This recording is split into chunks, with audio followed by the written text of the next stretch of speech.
La plupart des gens qui disent « Je suis fatigué de cette relation, j'ai trop supporté, j'en ai marre », n'ont pas souvent tort. Mais de l'expérience que j'ai à travers des dizaines, parfois des centaines de rendez-vous avec ce type de personnes, j'ai réalisé une chose. La plupart du temps, à la fin du rendez-vous, vous entendez cette phrase.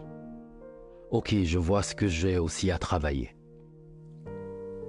Souvent, nous avons l'impression que notre partenaire exagère, que nous supportons énormément cette personne, simplement parce que nous ne voyons pas notre propre responsabilité.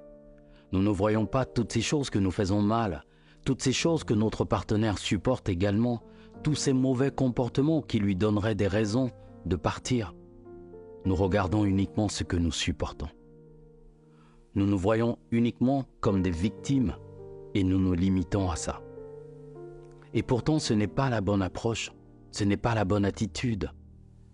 Et quand on pense que beaucoup de gens sont partis parfois trop tôt, alors que c'était ces personnes qui même parfois étaient la cause en fait du changement d'attitude de leur partenaire. Et parce qu'on a vu uniquement que ce que l'autre a fait, la façon dont notre partenaire se comportait, nous avons oublié notre responsabilité.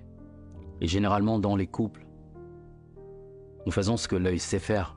Nous voyons les autres, mais nous oublions de nous regarder dans un miroir pour voir à quoi nous ressemblons.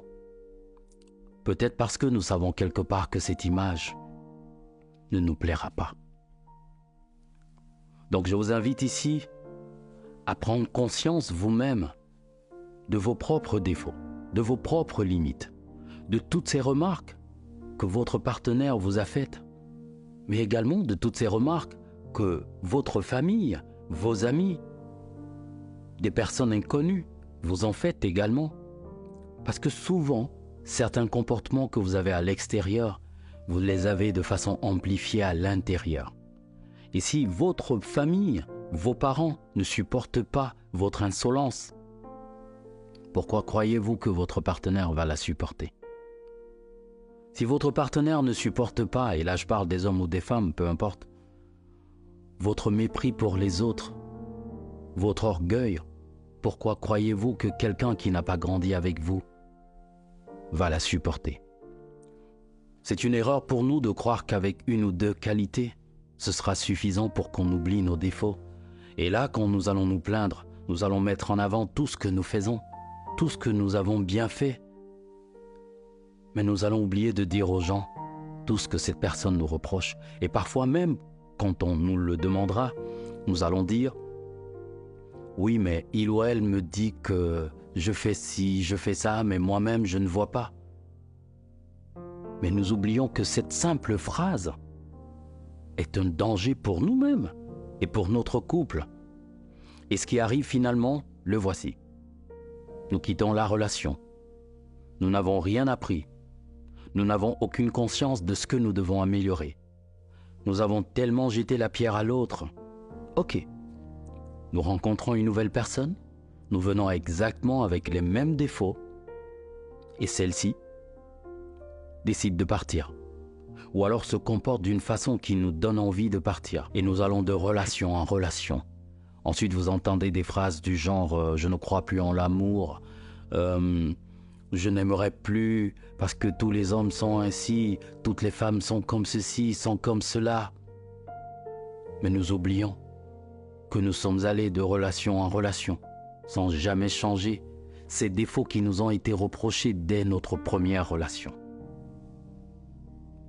Nous nous retrouvons à la 10e relation avec exactement les mêmes comportements parce que nous n'avons pas eu l'humilité d'observer notre vie, d'être spectateur ou spectatrice de notre propre relation, d'établir, de définir les responsabilités, de voir ce que notre partenaire ne fait pas bien, mais également ce que cette personne fait bien, de regarder aussi à côté tout ce que nous-mêmes nous faisons bien, mais aussi toutes ces choses que nous ratons. Donc, si vous faites partie de ces personnes, et j'imagine que la plupart des gens qui regardent ces vidéos parce que nous sommes des humains et nous partageons beaucoup de comportements.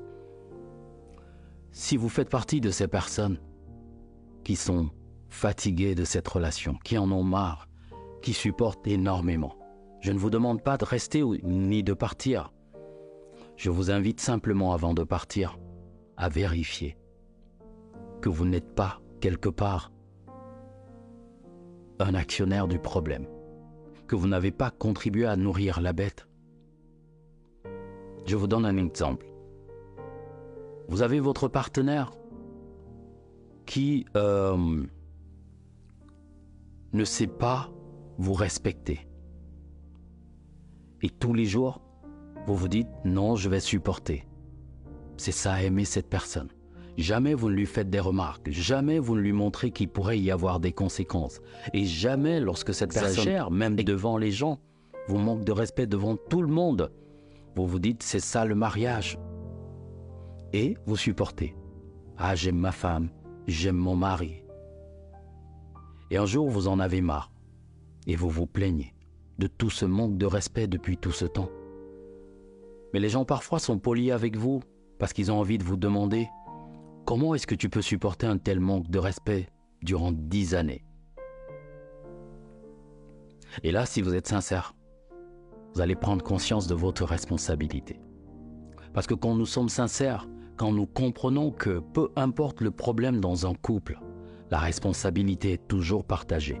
Les pourcentages ne sont pas les mêmes. L'autre peut endosser 90% de la responsabilité. Vous, peut-être 10%, mais il y a toujours une responsabilité qui est partagée. Et quand on l'a à l'esprit, quand on a ce principe à l'esprit, peu importe le problème, on se demande constamment « Où est-ce que j'ai merdé ? Où est-ce que j'ai donné tellement d'amour ? Où est-ce que j'ai fermé les yeux ? Qu'est-ce que j'aurais dû corriger ?» Mais on ne va pas corriger les choses en mots de regret. « Ah, j'ai donné trop d'amour, donc du coup, je n'aimerais plus, ainsi de suite. » Non. On se dit « Ok, j'ai aimé, mais où est-ce que j'ai débordé ? Où est-ce que je n'ai pas su me retenir ? Qu'est-ce que je n'ai pas su améliorer ?» Voilà comment nous devons voir les choses. Sans humilité, il est difficile de construire une relation de couple solide. Sans humilité, il est difficile d'être un meilleur mari, une meilleure femme.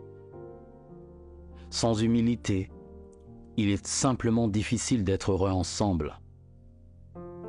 Parce que peu importe les efforts de votre partenaire, peu importe tout l'amour qu'on vous donnera, si vous-même, vous n'avez pas cette humilité, non seulement de voir tout ce qu'on vous donne, mais surtout de voir tout ce que vous devez améliorer pour être à la hauteur de cet amour, alors malheureusement ça ne marchera pas, ou alors ce sera très difficile. Encore une fois, le problème avec les relations de couple, c'est que les deux partenaires doivent faire des efforts. Ils n'ont pas besoin d'être équivalents, mais ils ont besoin d'être complémentaires.